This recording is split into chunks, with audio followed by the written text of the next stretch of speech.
All right, we ready to get going? What do you think we should talk about tonight? Boss, I don't think he's into it tonight. And here we go. All right, all you barnyard animals, here we are for episode 6 of Barn Life, and we got a special guest slash co-host with us today, Adam Alexander. Welcome to the show, my man.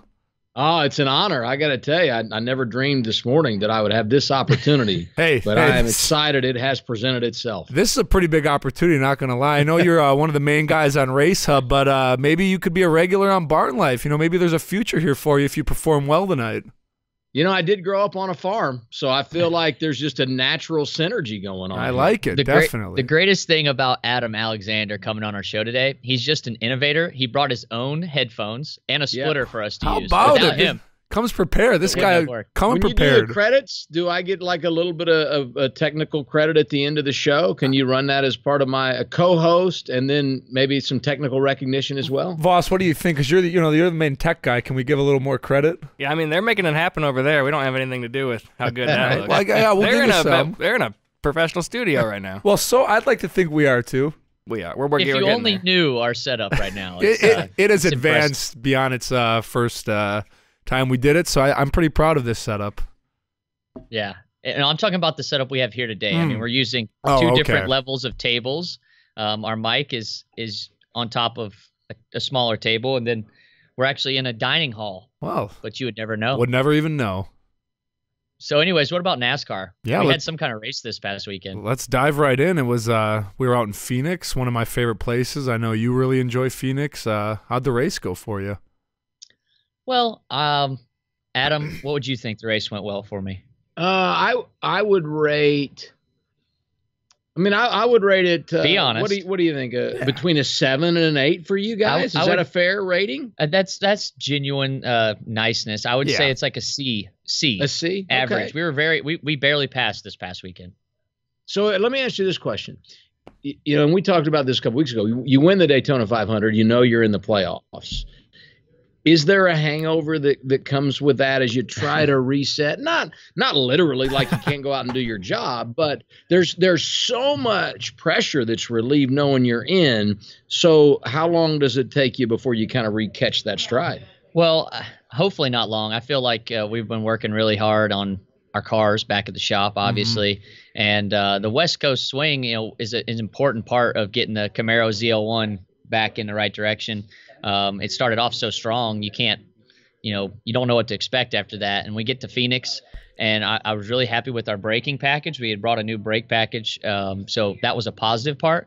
But obviously, we got to do a better job of just finding speed in our cars. And I saw a couple of different people complaining about that, whether it was Stenhouse saying that he needed some speed, and I think we do too. And the positive part, which Paul is sitting here today, our pit crew was really fast. We gained spots on pit road, had the second fastest pit stop of the weekend, didn't we?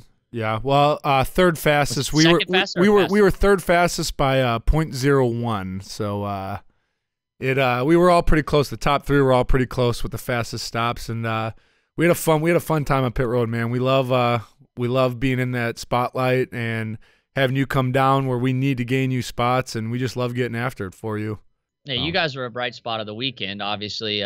When we were up front for a little while, we had track position a couple times, ran inside the top 10. We had a good short run car. I was just about to say the short runs were great. The long runs just kind of killed us a little bit, but it'll come. It'll definitely come. We got a great team, great crew chief, great engineers, great road crew, pit crew. Everyone works together. So, and then we got the great driver too. So everything will come together.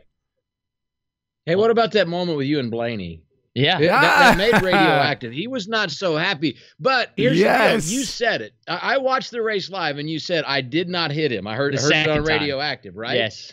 And it really wasn't that close. I was surprised because it looked like tight. It was fairly aggressive when I watched it live on Sunday. So the first time I had rode behind him for a while, and we'd raced each other. He was on my outside for a couple laps, and I couldn't clear him, and I definitely was better. And it gave the 17 the opportunity to run us down from like a straightaway. And I was like, look, and I seen that he kept backing up his corner because that's where he was loose in, and my car was still good there. So I was like, hey, I got to go. So I gave him a bump the first time. We went on, and I think he would do the same to me in that situation. and if I was holding him up. So then it gets going later on. His car gets a little better. So we're racing a little harder together. And that's when the restart happened and we were all bunched up. And the 22 was backing up at this point. And he was the one that was loose in, backing up. And I think I'd gotten loose underneath him, trying to run him down in 3 and 4. So Blaney got the run. And we go into turn 1. And I know I didn't touch him in that one. And he just got super loose. And I went on by him again, and he ended up beating us because we had talked about good pit stops. Our last pit stop was not the best. No, yeah, we right. We were a little slow ended on up that coming last one. Really close. We're really close to getting him back at the end of the day. It was tight, but 17th and 16th, we were right there to be able to fight against him. So hopefully next time we're fighting inside the top 5. The funny thing about that argument between you and Blaney is our Hoop Group basketball league starts in less than a week, and that's Austin's number 1 pick right there. So I don't know. Blaney is my number 1 draft pick, and he's been amazing so far in warm-ups and pregame stuff. And hopefully no bad blood between the two. Would you ever run in like that? I mean, does it warrant a phone call, text message, or is that one of those we'll figure it out later, you don't have to worry about it? I was going to let it lay for a day or two. So I think I have to see him either tomorrow or the next day. Obviously, I'll see him at the track. So I need to send him a text and just say, hey, we're good. I hope you're good. Yeah, it was it's definitely one of those touchy situations. Should you text him right away? And I think it was a racing thing, and he knows that because he didn't really say anything other than shove it in there, guy, or something. What did he say? I don't know. He was a radio sweetheart nominee. Right. So I mean, he got fairly aggressive, but he got pretty frustrated. You'll have that, but he's been a nominee 2 of the first 4 weeks. So yeah, Bubba was becoming part of his DNA. potty mouth, or? Oh, he's got a little mouth. Bubba was pretty good on the radio sweetheart this past weekend. Man, Bubba is funny, man. He gets after it, and I think him and Drew are going to have a funny relationship throughout the year on Radioactive. Well, you heard him singing. That was great. Drew said, you lost 2 tenths. Yeah, you lost 2 tenths. Don't be doing that anymore. So it's good that Drew's keeping order and not taking any crap. Yeah. You know? That's awesome. So you think because Blaney and I had a rough week that we won't be able to get it together and take down your team and Hoop Group? Well, you're lucky you're playing us second to last game of the season. I don't think you want to see us early. Me and the Wolfpack squad, we're going to be pretty dangerous this year, I think. So you and Denny Hamlin think you can take down Blaney, myself, and my brother? Oh yeah, very excited about my number Denny 1 Hamlin's pick. On Paul's team. Denny was my number 1 pick, number 1 pick overall in the draft. Actually, I had number 1 pick, and I took Denny. I think we got a great. No injury concerns when you take Denny number 1. Yeah, no, I don't have. It was actually not one pick. It was an asterisk beside number 1 pick. The number 1 guy gave Paul, because he didn't want DH. He knew that Paul wanted DH. He gave the option to have Denny as number 1 pick. Well, so he gave him that right. And I think we got a good 1-2 combo when it comes to basketball. This league's serious. I mean, it is. We're coaches, we're GMs, we're captains, we do it all, and it's there's a lot that goes into this league. It's I like to call it an all-star rec league. I think we're all pretty good basketball players. Yeah, well, we think we are. That's the main thing. We have the confidence of it. We know we are. But I'm feeling good about it because even though Blaney and I had a little strife, that just means we're competitive personalities. Yeah, no doubt. And we'll get it together when we got to go win against you. Yeah, and then the team will implode game 3 when you guys are 0-3. It'll coming. Blaney has been the most traded player in our league, along with Ty. So. Yes, they have. It'll be interesting to see how it plays out. Well, Adam's not a slouch in basketball. He played in the tournament last year. That's right. I think I remember him seeing him. He played pretty good. Yeah, how'd your team with do in Drew, that? Actually, yeah. Drew was on our team. David Reagan. Drew's actually a pretty good hooper. Drew can ball. Adam needed more talent in the 3-on-3 tournament last year. I have no talent. I'll hustle. No. Needed more on your team. I needed more talent. Yeah. I thought you played pretty well. It's all about strategically placing yourself in the right situation. Yeah, I thought Drew did a nice job. David Reagan was okay. Suspect. Beyond it's that, little suspect. And, Larry Mack was coaching, which that was not good. Larry Mack coaching, he did not present any help there.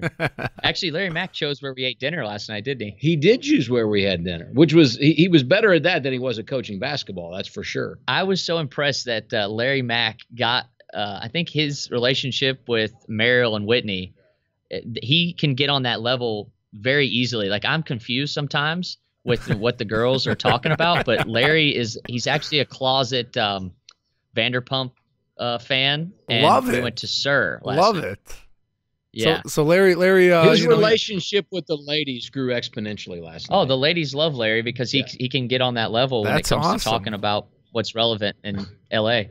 Well, good for Larry. Marilyn Witt, good for him. So L.A., you've been out in L.A. now. You've been out in L.A. for the week. Anything fun you've been doing out there? Yeah. So what did I do yesterday? Wow, this is bad. I got up and I went and got my haircut at Ace of Fades, which is a cool hair place on Melrose. Not as good as Washington Park, though. Shaved up, looked pretty good. My guys from Washington Park are probably going to be upset. Yeah, but it'll be all right. I hate cheating on my barber. Yeah, but when duty calls sometimes. No doubt. When you're gone for 2 weeks out on the West Coast, it's Josh just a thing you have to do. Adam, he goes and gets a fade too when he comes out here. Yeah, it turns out I'm a Great Clips guy, and they, the old 1.5 guard, we shave it right off, and I've reached the stage in my life where the $14 haircut is now $12 just because of what I have to work with. So I feel good about it. Nothing wrong with I put it right back in. I add to the tip. You know what I mean? I'm a giver on that. And I think we can get Adam to come to Washington Park. It's our barbershop in Winston, and we're talking about doing a show there. We need to have him come out. He'd love it. That'd be a big hit. We could probably do a free fade for him. Oh, for sure. I think we get a pretty good fade on Adam. Good product. That's good. So NFL had a big week this week. A lot of moves. You're somewhat of an NFL fan. Oh, yeah, absolutely. Yeah. What's your team? I'm a Colts fan. You're a Colts fan? And the Colts have spent exactly $0 in free agency. They had like $75 million to spend, and so there's this anticipation that they're going to have this great turnover. Isn't that the worst? Just and they spend no money. But if you look at the history of the NFL, if you're going to build your roster, which is what Indianapolis needs to do, you don't do it through free agency, right? Yes. And Chris Ballard, who's their new GM, this is his second year. His thing is we want draft picks, and we want to build through the draft. And so last year was very selective in who he went and got, and did it very smart financially. And so I think as you look at the long haul, the temptation as a fan, let's fix it now. Man, and if you we just go get want this guy or that guy, we're going to be huge. Yeah. And the reality is, why waste huge dollars on someone that's only going to be around a year or two and maybe not going to have that big of an impact? So I'll reserve judgment till the players are on the field and we're actually playing games. Yeah. It's a good way to look fun. at it. Free agency is just fun.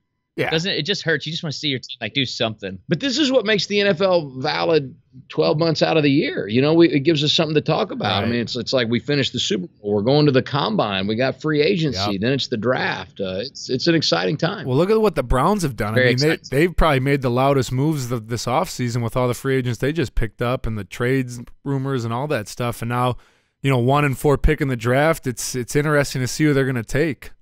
I'm now that they got Carlos Hyde, I guess Saquon Barkley is not going number one. I'm telling unless you, they go back to back running. They are going to take a quarterback with that number 1 pick and just let him sit behind Tyrod Taylor. And I think they think Tyrod Taylor is going to be the guy for maybe at least 2-3 years, maybe, and then this other guy is going to develop behind him, and they can turn him into the franchise guy. So you don't think now that they've got Hyde, they've got Taylor, you don't think that they use one of those, whether it be the first or fourth, to trade down and work a deal with one of those clubs that definitely needs a quarterback? I just thought when I saw him sign, Hyde, it's not like they went and got a running back that's not productive. No, I mean, this is a guy, and he's got a long way to go in his career. I just think they could use those picks to somehow manipulate where they're going in the future, trade down, and just stockpile some picks for years 19, 20, and beyond. Yeah, no, I completely agree with that. That's a good point. And with Barkley, I think me and Austin were talking about this. We both think that Barkley's probably the best prospect in this draft, the safest number 1 pick. I mean, I think he should be the guy that goes to Cleveland, but like you said, they got Hyde now, so now maybe they don't need him.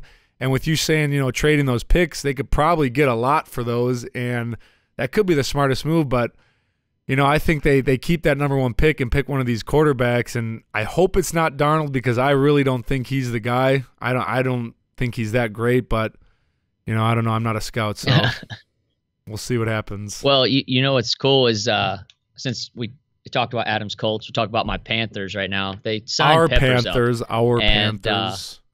Our Panthers, yeah. And they signed Peppers back, who's like 37 or 8. That's unbelievable. And you talk about the guy that won the NASCAR race this past weekend, Harvick. How old is he now? 42. 42. Dang. these guys, if you relate like guys that are aging well, Peppers and Harvick are right up there together, wouldn't you say? Peppers defies wine. all logic when it comes to the NFL. We had Sean Merriman, so we're here in the Fox building, right? And we had Sean Merriman on earlier this week, who played a number of years in San Diego with the Buffalo Bills. Loved him. And we had this whole youth versus experience conversation. And he said, when you get to 30 in the NFL, you're like a grandpa. Right? Like we are ready to move on. That and is the fact crazy. that Peppers is still doing what he's doing at his stage. He just signed a 1-year deal for phenomenal. $5 million. It's crazy. Yeah. It's just not a it's bad unreal payday. and other teams are wanting him too. I read something that other teams are trying to get him away from Carolina, and the greatest thing is he started there and he's going to end there. Look at the production he put out awesome. last year. At his age, he put out great production last year, and he was he's a valuable part of that defense. 11 sacks. It was a great year for him. I mean, that's crazy. Well, let's talk about what we're going to do today, Adam. We got a pretty hefty schedule ahead of us. Yeah, we do. So we're doing NASCAR Race Hub, and we're going to talk with you about a number of items. But Daniel Suarez is going to be on the show. And it got us to thinking about what happened here in California a couple of years ago, and what could arguably be considered one of the best finishes in Xfinity Series history. What do you remember about that final lap in 2016 over at Auto Club? Well, actually, that was just an amazing day because I think I had an angel overlooking my car that day. Obviously, Kyle Busch runs out of gas. Or no, he blows a right front tire? Yeah, it was a tire, Yeah, he blows the tire, and Suarez is running out of gas down the backstretch, and I'm just half a straightaway back, like, okay, we're going to have a good third-place finish today. Things went solid, decent day, but we didn't have anything for Kyle and Suarez, and then all of a sudden, things just – and it's just happening so fast, and next thing I know, I've got a chance to win going into turn 3, but I got to get the start-finish line because Kyle's still running. He's just out of flat. And everybody asked me, like, why did you go high? Because he had a blown tire, like he was going to go to the outside wall. Why didn't you go under him? I was like, I was just trying to get to the start-finish line as fast as I could, and it makes it really dramatic, the finish. Hopefully, Justin, you can throw the finish on here. Suarez on the apron. Here comes Dillon off of turn 2. Look at Suarez working Kyle's the gonna wheel. try to make it with a flat tire. Can he do it? Busch back in front of him. This is outstanding on the final lap. And Austin Dillon is into 3. He's coming fast. Dillon's going to get the lead. Here comes Austin Dillon. Where does he stand on He fuel? goes to the outside. Dillon outside of Kyle Busch into the wall. There's contact. Back to the checkered flag. Unbelievable. Austin Dillon wins it. The way we finished, man, I barely clipped him as I went by, and I don't know if he was actually trying to connect with me to stop me from winning or what, but it was a fun finish, and I'll never forget that. I think that's when I started the dab, actually, too, after that. Is that right? That was the first time you celebrated with a dab. That was the first dab. Yep. And people want me to get rid of the dab. It's because its dab is dead, I guess. So. Well, hey, I think you keep it. Still. You keep it relevant. I think you keep the dab relevant. Was the slide inspired by Pete Rose? Who inspired the slide? Or is that just your baseball days? Well, back when we were trucking all the time, I just wanted to do something, and I couldn't do a backflip. So the grass looked nice, and I'm a huge slip and slide fan. So, and I recommend if you can't do a backflip, it's probably not good to try it. Right. I'm just gonna go. We don't need you breaking your neck. I almost looked like a scorpion the first time. Remember when I did it? It was like a yard you dart. Stuck in the paint, right? Yeah, I learned real quick. You do not try and slide on the paint. It provided us endless entertainment on the TV side. I'll say that. Well, guys, I got to go do the UFC show here in a little bit, and then I'm going to go on to Race Hub. And actually, the UFC guys are in here. I see a champion. Daniel Cormier is over here in the room, which is awesome. Are you serious? Yes. Oh. If Mike could get him to come over here, dude, get him on quick. I think. Can I get you to come on Barn Life, Daniel? I would love to. Yes. Awesome. So stand right here behind us, Danny. Get by here. Yeah, you get right in the middle. How you doing? How you doing? Good. Daniel, this is too good, man. Welcome to Barn Life. I'm with the champ here.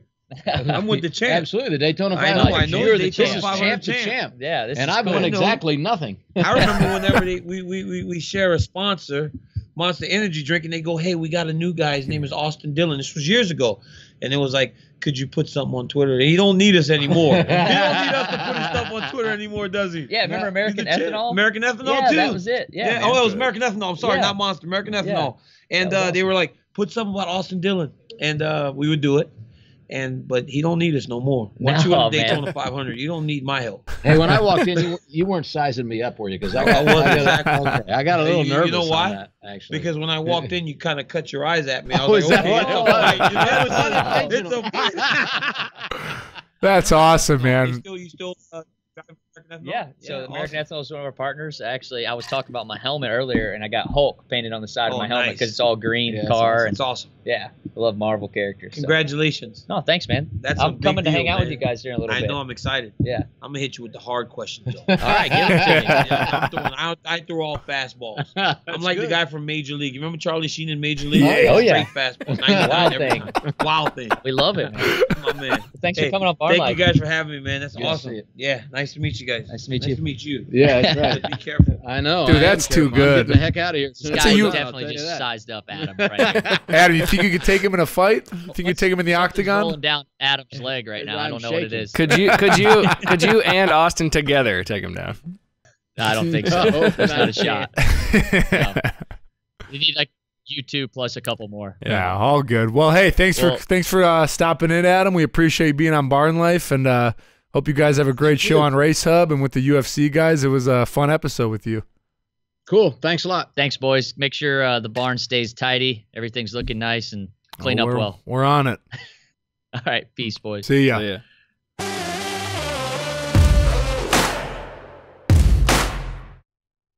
A lot of energy that show, Austin.